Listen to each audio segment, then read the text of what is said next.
Welcome back mga katambay. Today, we're going to Bohol. Right straight from Calbayog City to Bohol. Let's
ay papasok na ito sa par.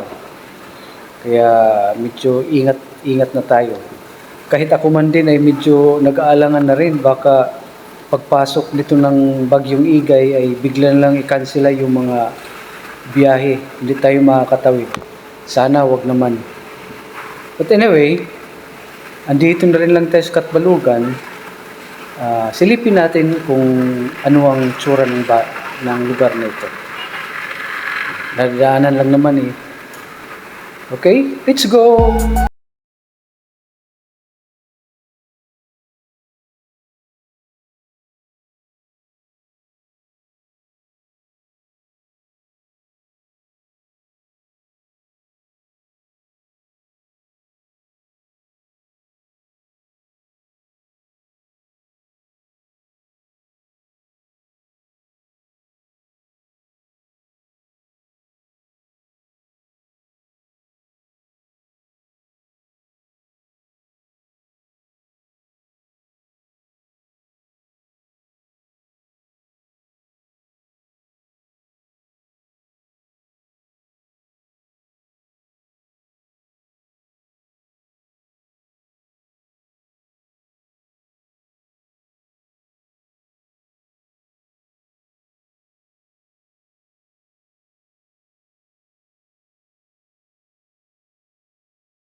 Yung sentro ng Katbalogan City. Malapad yung daan. Kapansin-pansin din dito. Kaliwat kanan ng mga bangko. Talagang papakita na siya ng development sa syudad nito.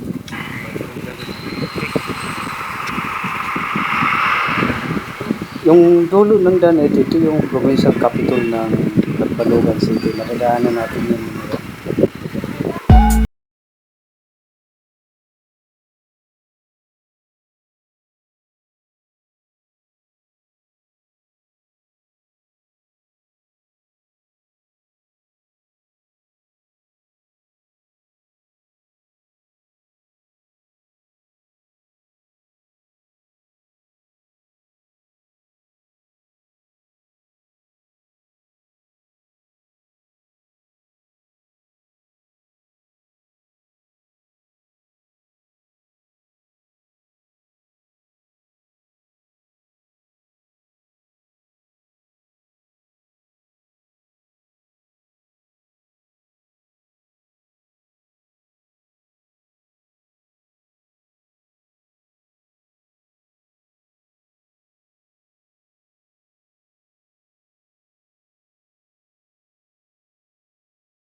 Daan ba tayo dito?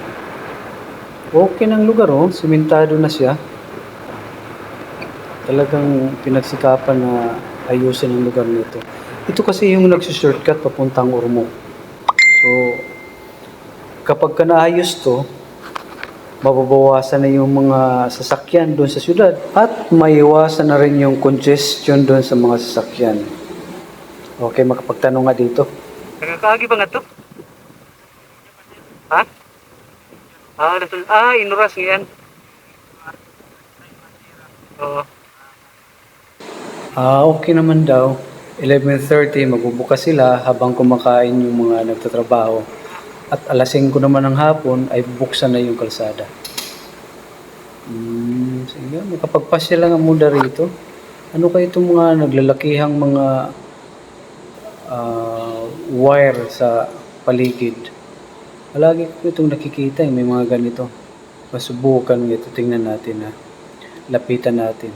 Wala naman siguro magbabawal. Ay, hindi pala ito tali. Ano pala ito talaga? Wire talaga, oh, ang kapal.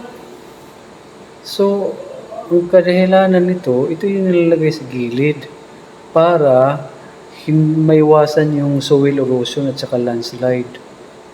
Napaka-genius naman ng idea nito. Okay to ah.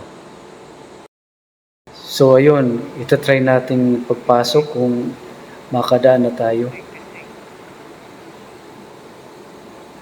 Naku po, parang sabi nyo, hindi yata pwede kasi may backhoe daw na nakaharang. May backhoe, okay. Ayun, wala tayong magagawa, balik.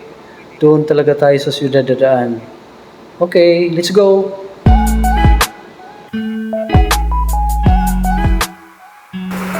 Welcome to Bye-Bye. Bye-Bye City pala. Kapag ka may mga endurance challenge na kung sinasalihan, palagi ko itong nadadaanan. Kaya lang, it's either madaling araw or it's either gabi. Hindi ko talaga makita yung paligid niya. Ngayon, kitang-kita ko dito na kaganda ng lugar. Parang, I don't know, no? Pero andun yung aking fascination sa mga lumang lugar. At tulad niyan, ang daming mga bahay na luma. No, nandun pa rin yung mga structure, mga luma. Ibig sabihin na ay symbolic at historical talagang lugar nito sa mga Tagaliti. Ayun. Yun pala yung simbahan.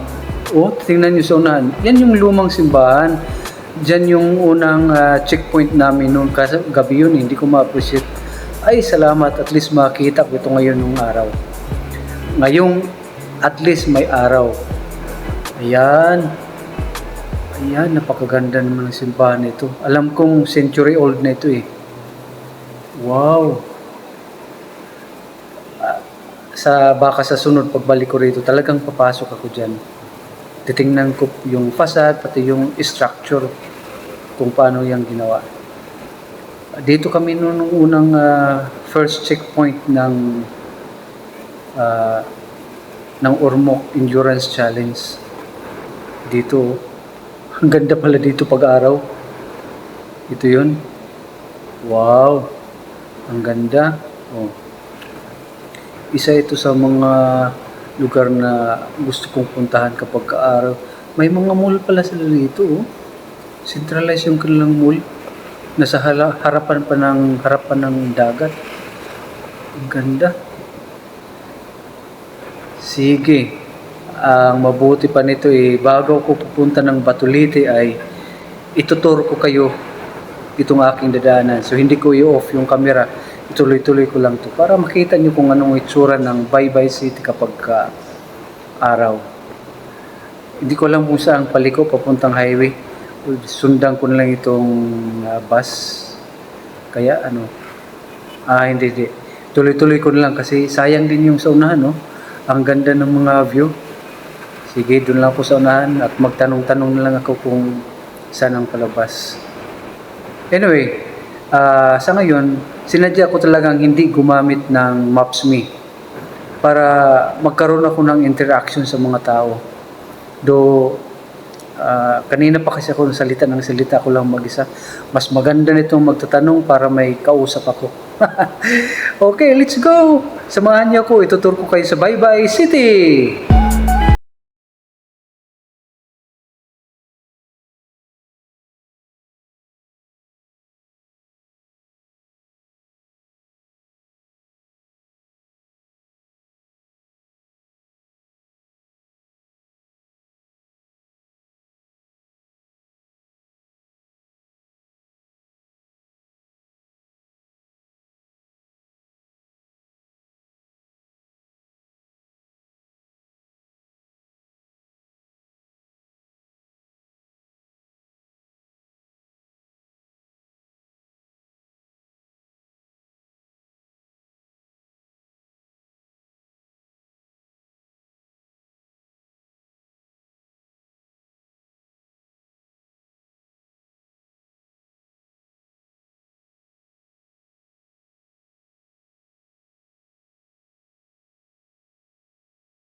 Ito na, parang hindi yata ito yung daan ah. Wala ng mga sasakyan.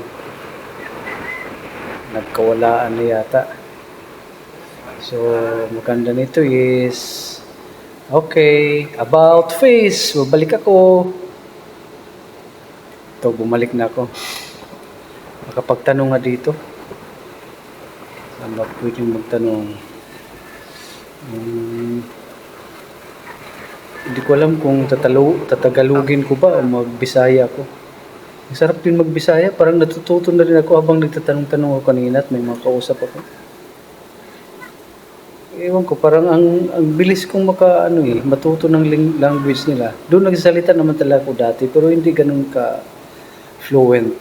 Pero nakakaintindi ako palagi. Ito kasi yung language na pag wala pang TV noon sa amin eh. Mga drama lang. Ito yung pinapakinggan namin. Makapagtanong nga dito. Brad, asa to pangadto sa highway? O pangadto sa bato? Ato kato. Kato. Asa mo lapos ka na? Oh.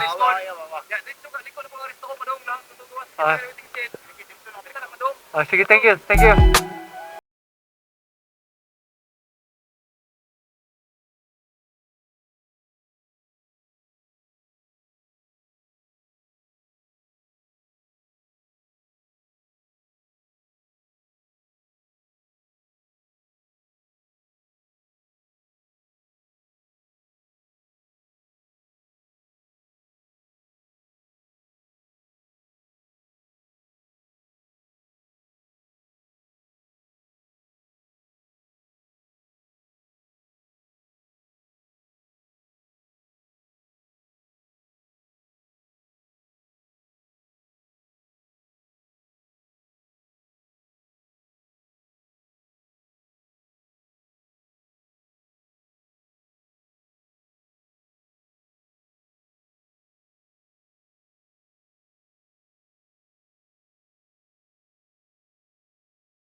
Time check 3:44 p.m.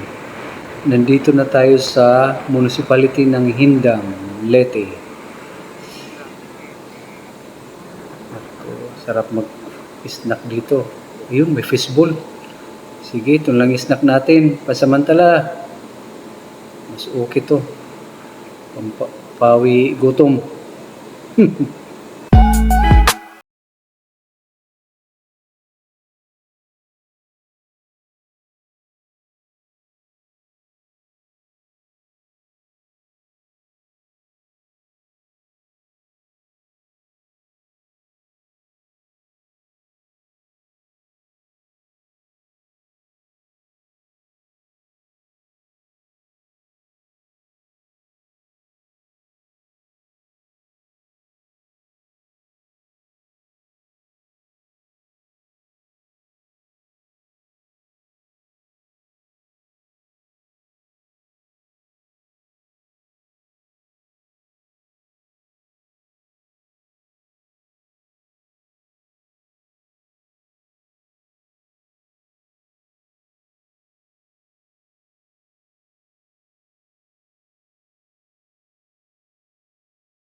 Di 3 pesos something doon sa PPA at 12 pesos naman sa terminal fee na total of 790. Balit 3 oras yung pagtawid. In fairness, parang ito yata yung murang barko na aking nasakyan so far. No? So pasyalan nga muna natin itong pantalan habang hindi pa tayo alis. Let's go!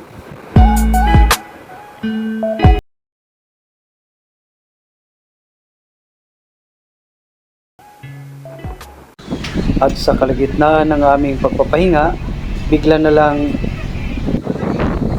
itong eksena sa kalagitnaan ng aming paglalayag. May nagtagpuan kaming nalunod na bangka. To the rescue naman ang mga crew. Ito yon. So maraming salamat sa mga crew na ito. Ang sisipag, ang gagaling. Pagkalapag ng barko ay nisprihan kami. Para yata ito sa amin, SFA. Swine flu something, treatment. Lahat ng mga sasakyan, ganun sila kahigpit. Pansamantala, dito lang muna ako magpapahinga. Okay, good night.